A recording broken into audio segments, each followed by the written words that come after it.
Oh, I got it. Moan, I got it. 402. They came on at 402. What? What'd you have?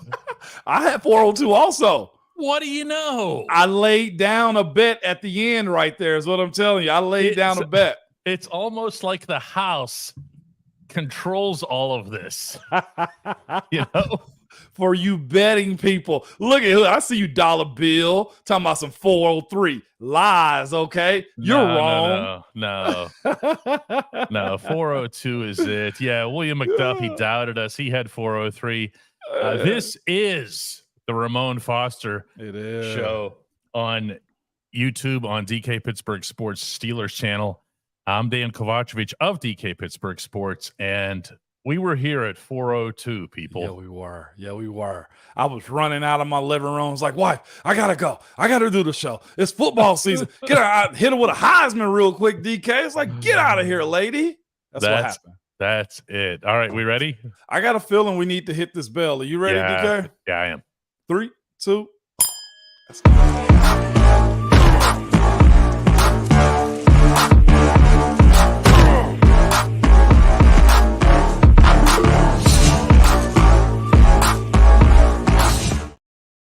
Your head coach has referred to this as football in helmets.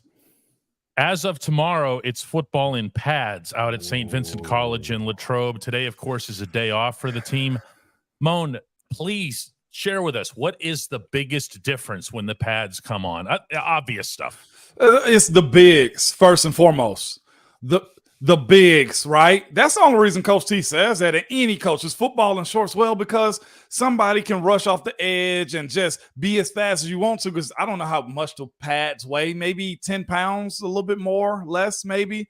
That extra 10 pounds, that body armor weighs on you a little bit more. So all you little fast guys, guess what? We're going to see what you really are made of when it comes down to football. Now, not just sprints, as some people call them, DK. It is a great day to see where you are as a football player, my man. You know, the question that was put forth to Mike Tomlin yesterday out in Latrobe, I was out there. He said that, or he was asked just about Broderick Jones, and he said, I don't have an answer for you. I'm not hiding from it or anything, but this is not the place to be evaluating the offensive lineman. It's just not. It ain't. You can talk about how somebody reads this or lines up with that, but he's not blocking anybody, and he, to an extent, can't. Those little guys are just going to squirt right around him.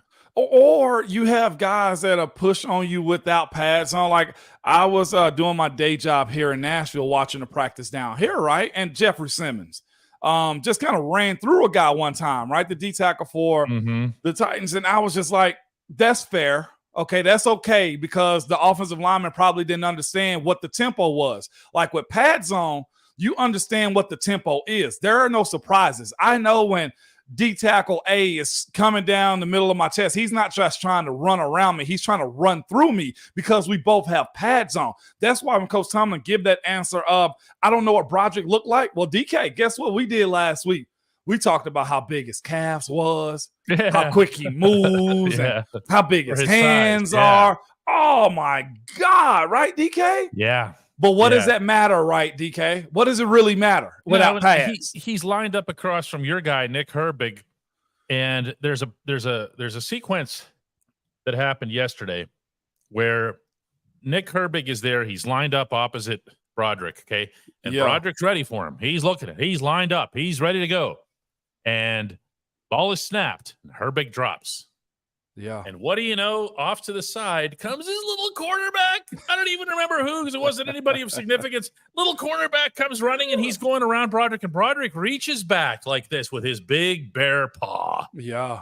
And grabs his horse collar and throws him to the ground, because that's how that has to feel, doesn't it? It does have to, DK, and it's appropriate that it is that way, man. And truthfully, I'm glad that you say that is the case, though, too, man, because if you're a big guy, play big at all times. Let folks feel what you got going on, man.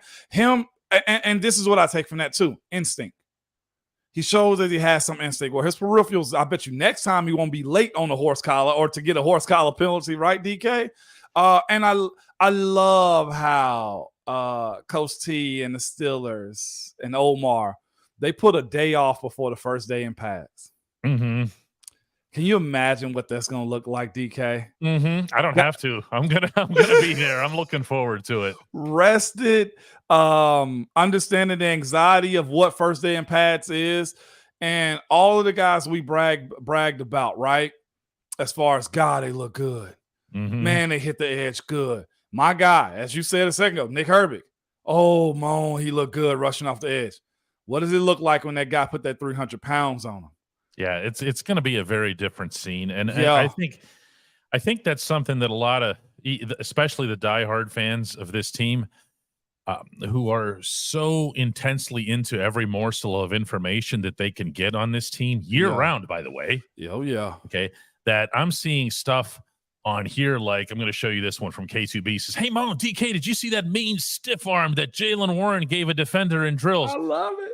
Moan, please straighten this out. K2B, there is no knocking you saying that. I know it was phenomenal seeing it happen and stuff like this, but you know the difference is in him hitting that stiff arm now and later is that defender is going to torpedo into his lower body to clip his legs down.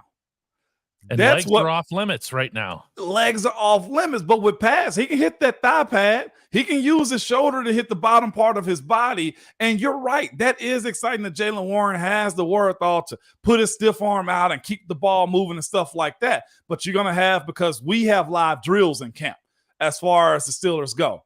We tackle to the ground. Do we not, DK? Yes. Yeah, once it gets going, yeah. Not this. Somebody's going to jump on Jalen Warren's back and drag him down and try to push that ball up while he's not controlling it. That's what's going to happen next. Well, they're also going to be a little bit extra frustrated, exasperated, ticked off, because they're the ones that have been getting shown up by everybody just kind of doing this because they know they're not allowed to be tackled. So they run through everybody. And look, God bless the thousands of people who've been going out to Latrobe. Yesterday was an amazing crowd, Moan, all around. Hillsides, everything, right? And I told you it'd be nice. And there's one play where Alex Highsmith comes off the edge and he gets back to Kenny and he gets his arm up, and you know how that goes. They don't actually do anything, but it's Alex's way of saying, "Hey, this play is over." Okay, I don't care what you do.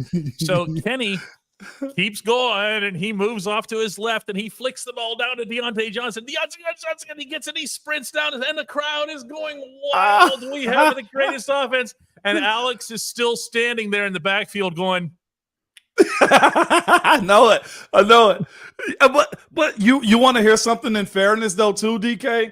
This is why I'm sure, talk about it in the sense, too. This is why coaches don't like fights. This is why you have to be a professional in these settings too, to not stop the play by grabbing the quarterback by his shoulders, even if it's for a little jerk, one that can cause an injury real quick. But it's also, we're all working on stuff. I need to see what this play is going to look like, because what if there is a situation to where Kenny can step up, get his eyes downfield, and make that pass? Like, I know it's a sack, and we'll acknowledge it, but Kenny grew. But keep playing, yeah. But keep playing. That's why coaches hate fights. They do. Even though some of them enjoy the spirit of what it means to show that aggressiveness. A waste of time. But it's a waste of time, DK. Alex actually pulling Kenny and saying, "No, I got you right here." Which coach going to be mad at him? All of them. All of them. Bro, this ain't about you. No. This is about us as a team, and you telling me that Kenny can sprint out of the pocket and hit Deontay in the stride for a touchdown? That's what I like to hear, too. Wade was out in Latrobe apparently because he says, "I saw that." I was like, "Okay, Kenny, you were surrounded." Yeah, but Kenny didn't care. It don't matter in those settings, though, y'all. I will say this: we on film will acknowledge that, and coach keeps their tabs of, "Hey, that was 25 that gave up the sack right there." But look at the way he finished the play, and look what we can do if we sure up this. Like, there is no bad in that. You know what I'm saying? As far as Alex Highsmith getting the sack and Kenny continuing to play, there is no bad in it. This is what camp is all about. It's about iron sharpening iron. Okay, I don't know who the left tackle was that gave up that sack, but I guarantee you what, DK, he's going to be circled, and Coach T going to talk like this in front of everybody to say, "Hey, bro, 70, whatever, 65, whoever you are, right? Mm-hmm. If you block this just a little bit longer," this is him with his laser. "If you block this with a little bit longer, or push him out so that Kenny get a little space, This doesn't happen. Yeah. These are the plays that we can make down the field. And you know what Yeah. that does? Players, true players, take that challenge on, will understand tomorrow I can't have this showing up. And then we become better as a team. That's beautiful. There's Eric Shulo says, I'm bummed that DeMonte Casey is injured already. Don't inflate that one. He's in a boot, but when you hear boot, it sounds like, oh no, because if we're in a boot walking around right now, we've got something really wrong with us. Right. Out there, it's done to just make sure you don't do a thing to slow down the healing process. Yeah. And I would tell y'all this too. It is camp. Injuries are going to happen. Some of them are for like 3 days. Some of them are for 5 days. Some of them is just to the first preseason game, right? Mm-hmm. This type of stuff happened all the time. Long as the guy's not getting carted off. Heck, I thought my career was done in 2018. Right? I was there. And I thought you were. Yeah. I thought it was bad. I did too. And I was ready for game one. So if you love KZ, just be like, man, KZ, I hope you get back. And whoever's taking his reps right now, take advantage of them. This is another one too I'm looking forward to since the pass on. This George Pickens and Joey Porter Jr. matchup that they got going on right now, DK. Yeah, I wouldn't. There's a couple of things that, because the fans are allowed to shoot videos, obviously, nobody can stop them. So there's a sequence where George goes about 10, 15 yards downfield and then just knocks over with both hands Joey Porter Jr., which of course you are not actually allowed to do. No, that's illegal. And that's so far that's gotten a little bit inflated. Like, did you see when George did this? Yeah. Well, you know what you didn't see was the flag that'd be flying for it, and everybody'd be calling George a dummy. You know what, though? As a guy that's been in the league for an entire calendar year, this is what George's supposed to be doing. And you know what? Have an impact. Literally. The fact that we know what Joey Porter Jr. is all about, when those pads get on, he's supposed to let them feel the hammer just a little bit because they teammates, but you're not supposed to be one of those guys if you're projected to be a first rounder. So I love the youth. I love the passion that this new team has from top to bottom, DK. Yeah, there's a lot of energy out there, but right now it's a lot of pent up energy, and that's why I'm really looking forward to Tuesday. Yeah, because you're going to see a lot of guys, especially on the defensive side, who are just going to let loose. This is the time of year when Vince Williams and these guys would say, "All right, let's go." Okay, the rest of this was dress rehearsals. Yeah, okay. Now we're about to do it, and then you get through a week and a half of that. Yep. And it's the first time you're facing an actual opponent, somebody in another uniform. Then you can really tee off, at least for a series or two. No doubt, man. It's fun this time of the year. By the end of the week, they'll probably be over it as far as the pads go too, DK. Mm-hmm. But now this is where we really get to talk about what's actually happening and what this team look like is going to compete. I'm saying I'm going to save it for the next segment. How about that, DK? My prediction on day one. Let's do that, because my understanding, unless something's changed since last week, is that there's only one segment that matters. That's the only segment. That's Haymon, DK. At DK Pittsburgh Sports, we take pride in coverage that connects our city's fans to their favorite teams. Now, that connection's stronger than ever. Introducing our all-new state-of-the-art app. Find expert inside reporting and original podcasts. Check live box scores. Track the latest stats. Chat it up with our community of thousands of fans, all in one place. The new app from DK Pittsburgh Sports. Coverage that connects. This segment of the Ramon Foster Show, the Haymon segment, is brought to you by the Get-Go Cafe and Market, where quality is at the core of every menu item. 3 expert chefs fine-tune every detail so that every sub, burger, salad, wrap, drink, and app is crafted for craveability, including their recently upgraded Latrobe store. Yeah. Order your favorite entry at the Get-Go Cafe and Market today. Better believe it. And they do, by the way, let you take food into the Latrobe thing because they don't have any. So they have no choice. Please stay hydrated. Please stay hydrated, okay? Steelers Martini comes in and says he's freshly removed from the uncle's table. I remember this. This happened Friday. This drink's for you, Martini. There we go. James Lawson says, Moan, why do guys wear chains on the field? Did you? No, I didn't. I was afraid I was going to get mine snatched. Do you hear me? Snatched as in like through your neck? Either way, Yeah. DK, it's swag. You seeing everybody wear them now. It's these diamond choker chains or just small chains in general. Guys do it all the time. It's been going on for a very long time. I think Deion Sanders is one of the main first ones to kind of incorporate what swag is on the field. Dress good, look good, feel good, play good. Then they pay you good. Mm-hmm. It's just all a part of the mantra of playing ball these days. That's all. Heck, even I see kids in high school doing it. See, I don't feel like prudish when I bring up that I think it's weird to do it. It's not because like, hey, how can you be wearing necklaces? Yeah. It's not that. It just seems so terribly impractical. When you're fussing over every little piece of your equipment and how you tie your shoes and how you tape your ankles and everything else here, but then you put that on? Why? Yeah, well, DK, you know why? Yeah, Instagram pictures, man. You look good. Instagram pictures. That's it. Why. That's absolutely it. I had one announcement I thought I was going to make. All right. My one prediction. Okay. Defense wins the first day in pass. Okay. Yeah, that's really going out on a limb. I just want to say the obvious before everybody in the world say, well, the defense is probably going to win the first day. Defense is going to have some fun on Tuesday. Aloha says, hey, Mo, do you think Isaac Seumalo, when you look at him versus Cam Hayward on Tuesday, do you think it might get heated, or is there too much respect for both sides given what they've both accomplished in this league? Too much respect. Yeah. Isaac's an older guy. Cam is too, and not old, but older guy. They understand how to practice. I'll tell you this: both of them are going to test the oil real quick, check the oil temp. I guarantee it. First couple of reps is probably going to be vicious, but after that, I don't think it's going to be too crazy. Cam, from my understanding, still practice a certain type of way, and Isaac is going to have to match that too. So I have to tell Cam, or I had to tell Cam, what do you want? You want me now and practice, or do you want me in the games? Like, that's what we have to start considering on how we're going at each other in practice, because it's good and you for can communicate like that. You damn right. Wow. Because I never heard this. Okay. Yes, absolutely. You have to ask the questions. Do you want me now? Do you want me in the games? Because after me, I know you probably like the backup, but like, you know what I'm going to bring. So we need to understand how we're going to work. You get your 1, 2, 3, and I'm going to get my 1, 2, 3, and we shake hands and move the opposite direction.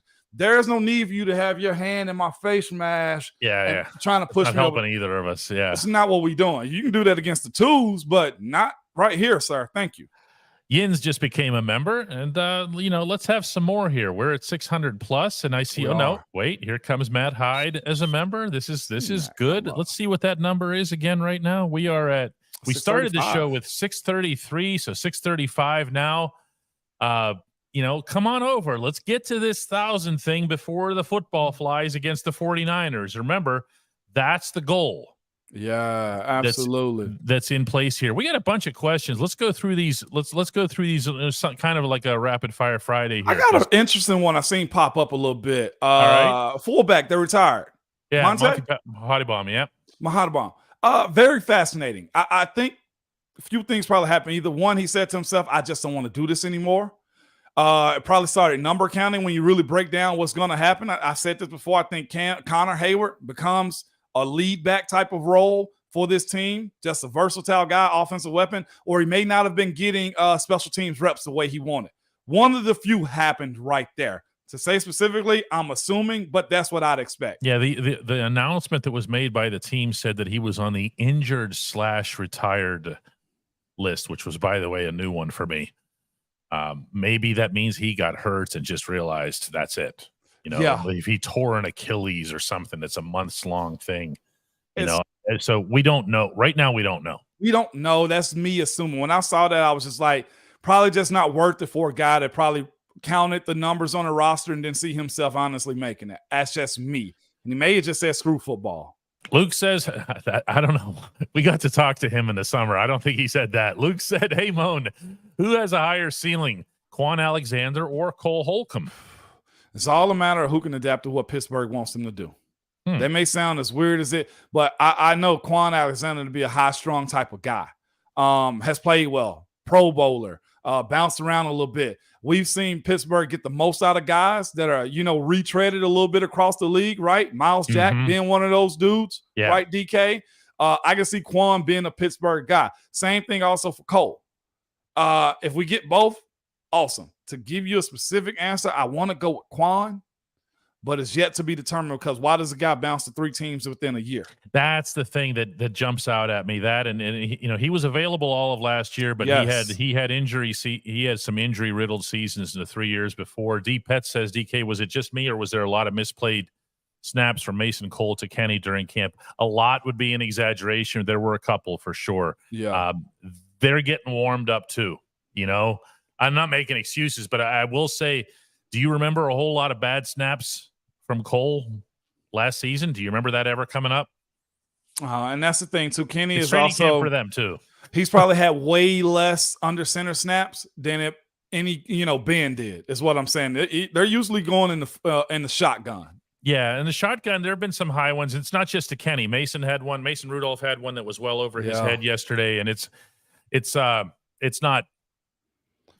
going to be a problem. James Lawson wants to know how Anthony McFarland has done for third running back. Moan, I'll tell you this. Every time I think to myself, they got no use for this guy. They just keep running plays for him, and I'm talking about first-team offense. Yeah. Okay? And I turned to somebody yesterday after another one of these plays where he lines up out. Yeah. Okay? He goes out to the left, and they throw to him. The play goes to him. Yeah. And eventually I just turned to somebody who was just watching with me, and I said, he's actually going to be part of this offense, isn't he? And they go, yeah. Wow. Yeah, he actually is. Well, I mean, you can never count a player out. Sometimes players just need more years. And if Coach T gives a guy grace like that, DK, you may actually see something out of him. So to hear that there could potentially be a solid number 3, that's all you really want in this world, DK. You never know what injury is going to be in this league. Jim Fairfield says, so Broderick Jones begins his professional learning curve on Tuesday, right? Yes, he does. Yes, he does, Jim, because my eye-opening experience was I didn't know what I did not know. Those dudes were doing stuff to me on that first day in pads that I had no idea they were capable of doing those things. The quick bull rush, the stab and get off you, how fast they are off the line of scrimmage, their knowledge of what to do to you as an unassuming rookie. So, yeah, Broderick's got a tall task in front of him, but I'll say this, I won't be surprised if he holds his own. Just simply because, DK, he has the athletic ability, and as long as he fight, he'll be all right. I look at him and I just say, how do you keep this guy off the field? I'm just talking about just physically looking at him. Yeah. And I know that's an oversimplification, but still. Siobhan Grant says, speaking of the Heywards, I'd love to know what you think the ceiling is for a guy like Conor Hayward in this offense. I don't even want to say ceiling. I say floor. Let's use floor. I heard somebody use that earlier. His floor is being consistent in the offensive set, making the tackle game on special teams, and being a guy that's multifaceted in this offense, whether that be lead blocker, split tight end, or H-back, whatever you want to call him, fullback. That's his floor. Whatever happens after that is on him. We got to remember, this guy has hands. You just beat me to that. Yeah. So you see what I'm saying? Like, yes. So if he's agile enough, athletic enough, and we've heard Coach T say he has a special type of athleticism. He's physical and he can play special teams. Let's speak about his floor, because whatever happens after those 4 things is a complete bonus for him and his career. Yeah, the thing that jumps out at you about Conor Hayward, is not his stature, not his size, not his anything. It's just that he makes and completes football plays. Yeah. So when Kenny had a couple of sequences yesterday where he needed to get out of the pocket because, whatever. Yeah. And he gets out, he just finds 83. Mm-hmm. There's something that's there about Conor Hayward's instincts that supersede either his frame or whatever his scouting combine specs are. Yes. Okay. There's just something about him where you just say, we're just going to throw him the football. And you know what's going to happen when we throw him the football? He's going to catch it. He got hands to catch it. That's it. And I didn't want to cliche that answer for you right there, but I would look at Conor Hayward's floor. more than what we say his ceiling. What do you want to say? He's going to be all world and he's going to make a Pro Bowl? No, screw that. This dude is a dude that can stay in the league for a very long time by doing those necessary things, DK. Because he's also got third down written all over him. See what I'm saying? Thank you. Your I favorite barber. I don't want to go take this stuff too far here. Okay. Yeah. Like here we have one comparing him to Heinz Ward. No. Here's another one that says, Casey Kessler says he's magic. No, he's not magic. This one is good from Antoine. He's a baller. He's a baller. He's just a football player. That's what Kirk says. Just a football player, man, and you need those dudes on your team because when we speak about like core players, Conor Hayward is one of those players. Like you got your Georges that we speak about, your Kennys, your Cam, your TJs, right? Your Alexes. Like that's only 10 players, DK, that you say, okay, my name players. That core group, Conor. You know what I'm saying? Like James Daniels and Chooks. Those are the players we're talking about. It's more of those core players. So the better your core players are, the better you are as a team. Ron Slay is making his presence known here. Moan's brother is in here with not just one, but two, but three. Here we goes, as well as the obligatory big rage emoji, which, by the way, you can get if you're a member. That would be the version of Moan as the Incredible Hulk, which Ron Slay can't get enough of. If you also are on YouTube, the emojis are actually bigger in size now in the comment section. Yeah, I saw that. Yeah, that's actually kind of cool. It is. We have a really neat question here from Latisse Daniels, who I don't believe we've heard from before. Asks, which old Steelers linebacker would you compare Quan Alexander to? I saw it in the comments already, and I think that's kind of where you'd relay it to. Ferrier. If you can sustain it. And I think Ferrier had to grow in that role a little bit more. Yeah, more. Yeah, he was always the leader type, and he had to grow into being in command of the defense. Quan's fast. Yeah. And he's still fast. I know he's had injuries, but he's only 28 years old, so he's not like he's some, over-the-hill specimen. Yeah. I can't name a current one because I feel like our linebackers are in their own category in Pittsburgh. The position's changed so much. That's the biggest thing, Latisse. I'm hoping the Ferrier type career comes out of it, but heck, you got Landon Roberts, you got Cole, you got him. It's options is what you have right now. I'm hoping he was one of the best of the last unsigned free agents. That's what I'm hoping. Donald Tillman asks, hey, Moan, what's the best one-on-one battle you've seen in a camp? That I've seen in the camp? God, I'll give you one that made me realize I can be a pro for a little bit longer in this league. If you ever watch Brett Kiesel's pass rush, Kiesel was so freaking tricky. He'd stand up in a crouch roll. You know how they tell you crow hop in baseball before you throw the ball? He'd been in a crow type of situation, shuffling his feet, and he was so freaking fast of an athlete, too, within that space. He could bull rush you, go around you, and I couldn't figure Kiesel out for nothing. And I remember the one day I just kind of figured out his stutter bull or his stutter quick arm over, and he kind of looked and chuckled at me a little bit, and I was just like, all right, this kind of cool right here, man. I can make this team again this year, man. But to see a vet just smile and smirk and be like, young fella, you picked it up, that's kind of cool, man. Another great battle since I see that Timmons name come up, Willie Colon versus Lawrence Timmons. You saw that one. Mm-hmm. You ever seen a car run over a squirrel or something like that? Where am I lying? Where am I lying, DK? No. Willie flatback Lawrence, and I think Willie had just came back from injury that year too. And Coach had hyped us up, and he was piped up, and Lawrence was super fast. I never seen Willie move that fast or hit a man that hard.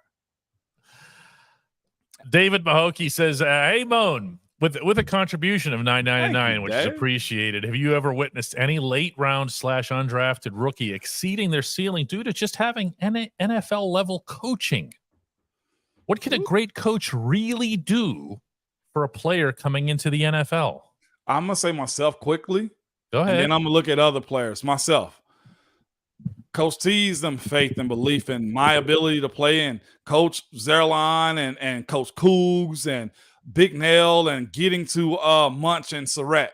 Like, NFL coaching means a crap ton. I want to say another. It means a lot. But what about at the outset? Because I think that's what David is asking, where you just see somebody that comes out of college and you say, they're undrafted, they're not ranked or whatever. Yeah. Have you ever seen them just take somebody and just turn them into something? Turn them into something? Roosevelt Nix made a Pro Bowl. There you go. As an undrafted guy, I've seen Chris Hubbard do – the ultimate one to me, Matt Fowler. Oh, that's a good one. No, you don't understand where Matt was. Okay. What is Bloomsburg College? It's a little thing, yeah. You see what I'm saying? I do, yeah. There is no better reclamation project than Matt Fowler or either Alejandro Villanueva too. But I'm going to go to Matt because Matt actually played football and played OL. At Bloomsburg, when nobody knew what it was, we were like, dude, what are you talking about? Like, all right, I never heard of this school. He's from like Amish land. To see Matt spend a year or two getting stronger, getting bigger, get into practice, getting spun around because he don't understand anything, but Munchkin grabbing onto him, believing in him, and putting him in situations where he had to grow up. I never assumed that Matt was going to turn into that type of guy, could play tackle or guard. You got to remember, he was subbing in for Gill at tackle and then moved into guard also. I think replaced me the year after, 2 years after. Like, think about that. Matt Fowler, hands down, one of the biggest, best.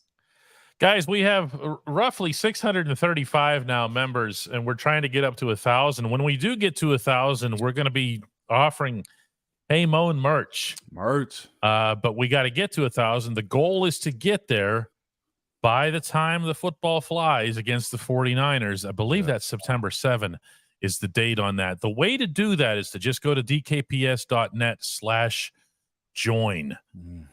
And you'll see it's really, really obvious. You can do it within like 2 seconds there.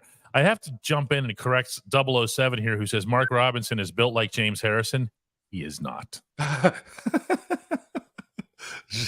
That's all I had. I don't even need to elaborate on it. He is not close. Yeah. Danny Kramer says, what's the competition like, Moan, beyond the first 3 spots at inside linebacker? Because now you have, Quan Alexander is in there. You already had Cole Holcomb. You already had Landon Roberts. Yeah. Are we seeing the end of Mark Robinson? It's always fascinating with this type of stuff.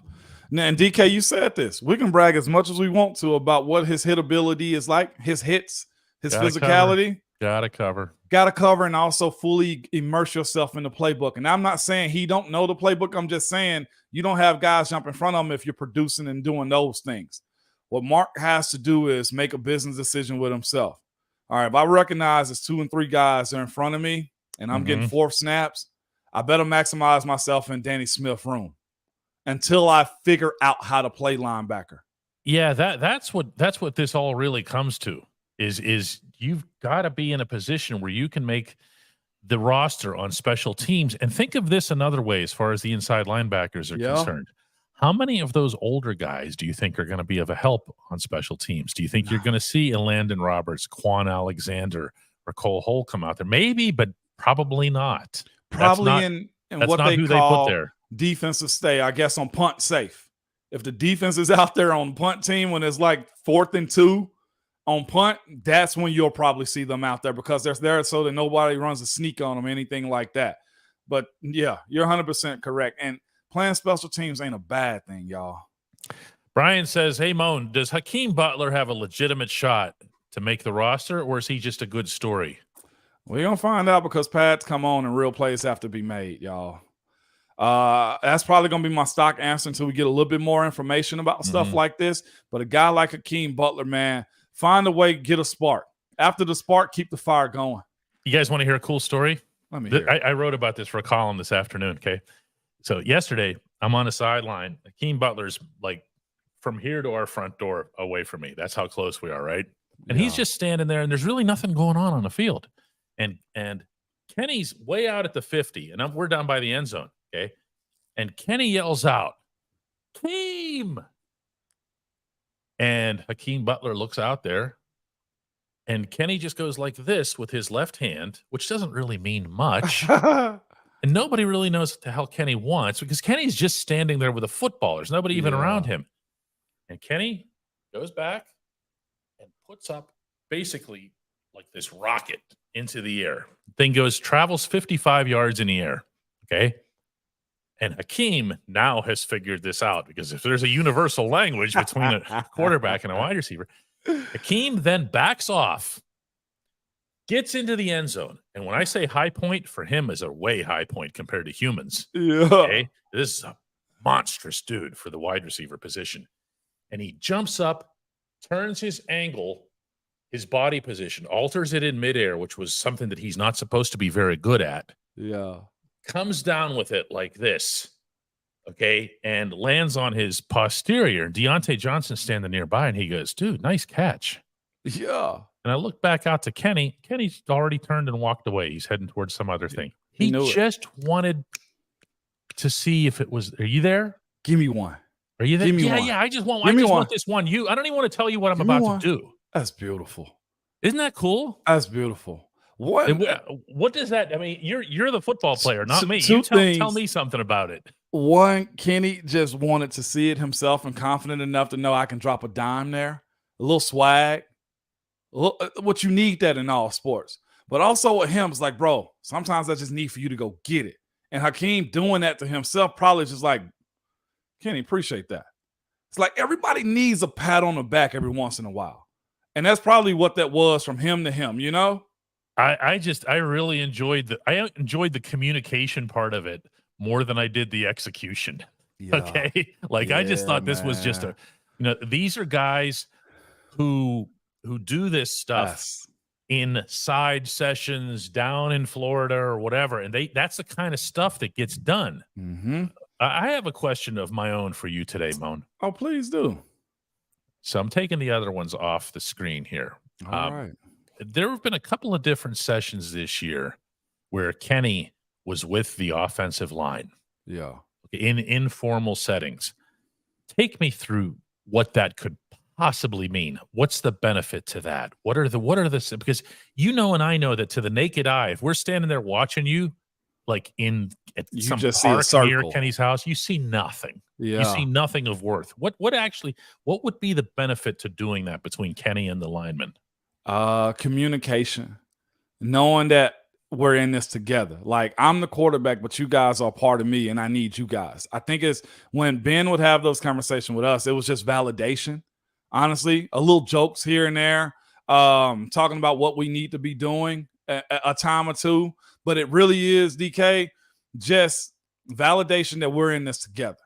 And it might not even be football. It might just be them rapping about something that they saw up the hill. Like, we people watch a lot at camp, okay? But the fact that the franchise guy can be in front of you. I don't want to hear that. We do. But it's just those things, though, that we can have normal conversations. Kenny's at a point where he's got to build a bond with those dudes because he's got to trust them. Like, there's no question that that's Kenny's OL. Kenny's got a lot of things that he did to check the list for him, right? Mm-hmm. He got married this offseason. Okay? He knows the playbook a little bit better. He knows there's no competition to be number one. So what do I need to do? I need to win my teammates off, primarily those big boys, because if I'm having a bad day or we are, this communication that we have in this circle, I need to be able to go at you, maybe even cuss you out a little bit or demand something from you guys. But because we can talk like human beings, you can jab at me in this circle. I can jab at you. We can talk about people up the hill in camp, but we in this thing together. Ben would do that often, just even with a young guy. Like, hey, even if you're cracking a joke on, like, you're part of the group. And as hard as football get, don't think just because you gave up a sack, I'm going to dislike you. I liked you before. Just do your job, and I'm going to do mine good too. Yeah, that's why I asked. That's something I hadn't even really been aware of that until over the weekend that he had done that. And I found that to be interesting. And I also see that quarterbacks and wide receivers do this all the time. And I often wonder if the offensive linemen are kind of like, hey, what the heck are we? We're part of this offense. Okay, we've got to move that football too. And nobody else does it better for the O-line than the quarterback. You know what I'm saying? Right. Yeah. Gregory Horn asks, is Nick Herbig a Swiss Army linebacker? In what aspect? I don't think so. Not right now. I'm going to say this, and it sounds stupid, okay, on purpose almost. Because what we said earlier in the show about the pads and the not pads and everything, the edge rushers are going to have all of the literal edge when it comes to, no pads, because they're moving more quickly and everything else here. Nick Herbig's about to become a lot slower tomorrow. Okay. So's TJ Watt. So's Alex Highsmith. So's everybody. So I think they see him right now because he has looked promising as the number 3 guy. I really do. DK, and let's say this too about Nick Herbig. The one thing that he need to be good at ain't even the pass rush. He better secure that left edge over there and stop the run. That's where his Swiss Army knife is going to have to come out and shake somebody at his hovering the line of scrimmage. That's your other bit of versatility. If you're going to be versatile as an edge rusher, make sure that the other half of it is stopping the rush. That's all the versatility that we need from you. You're going to take a couple more today here. Hanover Fist wants to know, hey, Mo, how are you going to fit watching Steelers games into your busy schedule? Hey, don't ask questions. Just know the meat is being grinded in the back for your hot dogs, okay? We always make sure it happens, man. I enjoy this. My family's adjusted to it as busy as we are from our sports. And plus the NFL replay is always going to be a thing too. Also, if you're an IT guy that can help me get back into my Twitter, I knew he was going to do this. Email DK. I need it for us. Email Elon. Tell him you're even in favor of it being called X. I tried it, DK. Golly, I need an IT guy bad, man. Last one for today, and I'm putting this one up on purpose, even though we're not really going to answer it. Cormac Carey says, any idea what's happening with Minkah Fitzpatrick? Is his personal absence, injury, or personal life related? Hoping he's all right. The answer to this in every such situation should be, and ain't none of our business. No. Okay. All what we have, what's on the record is the head coach saying he is in full support of Minkah. And he's gonna be behind him. It's an excused absence. Minkah was there for the beginning of training camp out on the field. He wasn't practicing, but he was standing there next to Mike Tomlin. And then the day after that, he was gone.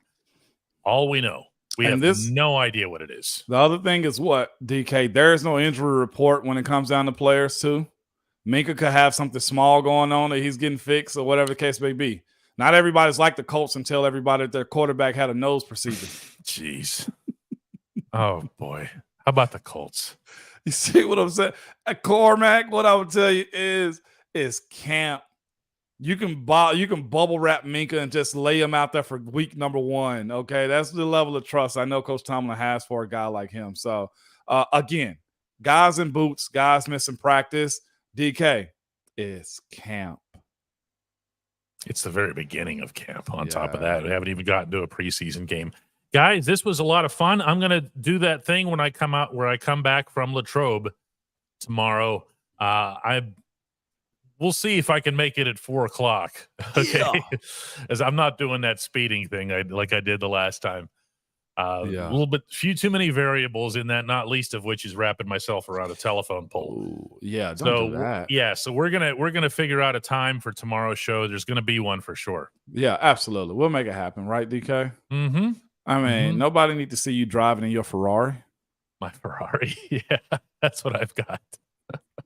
I'm half that interesting. DKPS.net/join is where to come to join us. And whatever you do, don't stay tuned through the outro because we'll have nothing for you afterward. No real reason whatsoever. Nope. There never is. No real reason. All right, guys. Bye-bye. Peace.